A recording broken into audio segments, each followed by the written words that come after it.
আসসালামু আলাইকুম। আমি কুয়েত থেকে বলতেছি।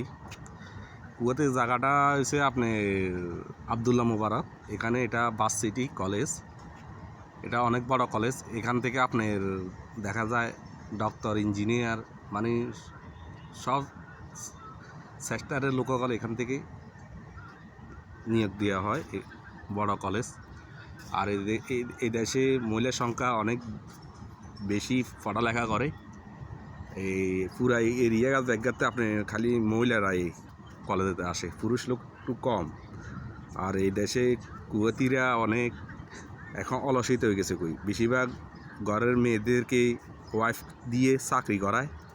তো এটা খারাপ কিছু না বলতেছি, কারণ পুরুষ লোক চাকরি করে কম, ভালো ভালো পোস্টে থাকতে চাকরি করে, নইলে ওই বোর পয়সা খায় আর কি। আর সরকারের ভাতা তো আছে, ভাতা তো সরকারে পায়, মাস থেকে ভাতা আছে। প্রতিবন্ধীরা আরও বেশি পায়। এ দেশে প্রতিবন্ধীরাও অনেক পড়ালেখা করে, কারণ খালি ডবল পয়সা পাওয়ার জন্য। তো এরিয়াটা হচ্ছে এরকম। তো এখানে এটা ভিডিওটা করার উদ্দেশ্যটা হচ্ছে আপনাদেরকে, এখন তো আমার এখানে সকাল 7টা বাজে। এই দেশে সকাল 7টা থেকে শুরু হয় আপনার কলেজের রাতের 10টা পর্যন্ত। তো এখানে মনে করেন যারা ডক্টরি ফিটটো আসে, এখানে যারা মনে করেন এরা যদি দেখা যায় লাশ কার্ডে, এখানে এগুলা ট্রিটমেন্ট হয়, এখানে শিখায়।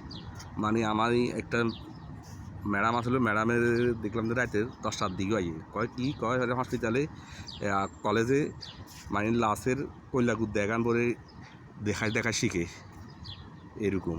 মানে পরিস্থিতি চেয়েও দেখছি না, মহিলা দেখা যায়, সব মহিলা। মানে বেশিরভাগ মহিলারাই পড়ালেখা করে। বাংলাদেশে এরকম আপনার কলেজে দাঁড়িয়ে পুরুষ লোক কম পাবেন, মহিলা বেশি পাবেন এই ধরনের। তো আর একটা কথা বলি, আমরা বলি না পড়ালেখা না করলে কি স্কুলের পাশে দিয়েও গেছি। তো আমার কামটা এরকমই। আমি ম্যাডামকে নিয়ে আসছিলাম, তো ওই ম্যাডামের নামা দিছি। ম্যাডাম প্রতিবন্ধী। তো আমি গাড়ি পার্কিংতে বসে আছি, তো এখান থেকে ভিডিও করতেছি আর কি। তো এই হইলো মহিলা, দেখতেছি না। তো মোটামুটি দেখতে সুন্দর। এগুলো সব বাগ আছে, কিন্তু কলেজ সবগুলো একসাথে। তো ভিডিওটা ভালো লাগলে লাইক আর শেয়ার করবেন। আর এই দেশের গাড়ির পার্কিং জায়গাগুলো দেখতে এতটাই সুন্দর লাগে। আপনার উপরে তালফারের মতন আছে, কয় 100 বছরও কিচ্ছু হবে না তালফারগুলো। আর এই দেশে গাড়িও ছাড়া মহিলারা বেশিরভাগ। ওই পার্কিংয়ের জায়গাগুলো বিশাল বড়। এখন তো খালি, এখন গাড়ি কম। এখন সকাল 7টা বাজে, তো গাড়ি কম।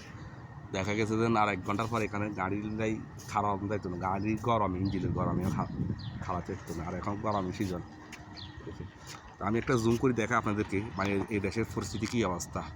এই দেখছেন নি মহিলা দেখছেন নি। আমি ভিডিওতে আপনাদের খালি এটা দেখাতেছি যে মহিলার সংখ্যা বেশি। তো এই ভিডিওটা ভালো একটা লাইক আর শেয়ার করবেন। আল্লাহ হাফেজ। নেক্সট ভিডিওর জন্য অপেক্ষা থাকবেন।